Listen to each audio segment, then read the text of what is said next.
My biggest disappointment of 2011 was probably realising that not every comic book game is as awesome as Batman Arkham City. I played Spider-Man Age of Time. It was probably the most shocking thing I've played all year. I drank a cup of coffee during the opening sequence. Action was rubbish, the plot was terrible, I couldn't crawl around corners. I really didn't enjoy it very much at all, so Batman was awesome, Spider-Man not so amazing.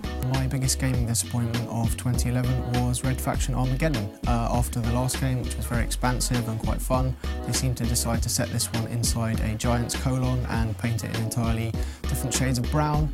And I think you know you're in trouble with a game where smashing buildings with a massive space hammer sounds a bit like hitting a wet sock against the cardboard box. My biggest disappointment of 2011 was Duke Nukem Forever. Excuse me, Duke Nukem? Yeah, my kid's a real big fan. Go on and ask him, Jimmy. I used to play that game so much when I was a kid and was really looking forward to having Duke back in my life, and he just turned out to be a real sad old man.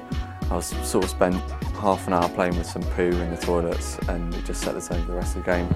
So, awfully disappointed. Mr. Nukem, will you sign this for me? Sure, kid, but I better not find this on eBay. My biggest gaming disappointment of 2011 was probably Homefront.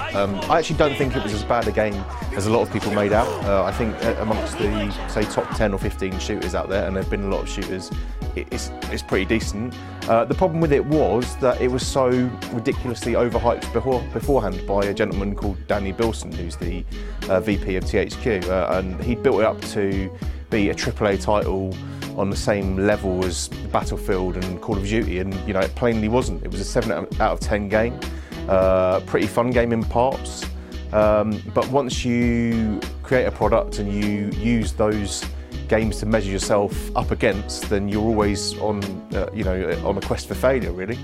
The game came out. The single campaign is about 4.5–5 hours long, which is obviously in this day and age a little bit crazy to release a game of that short length.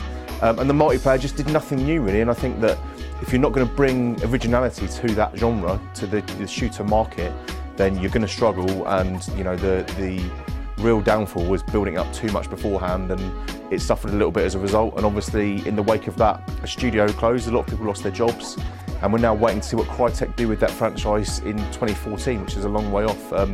So yeah, sad one really, but I think that's a game that could have been so much better.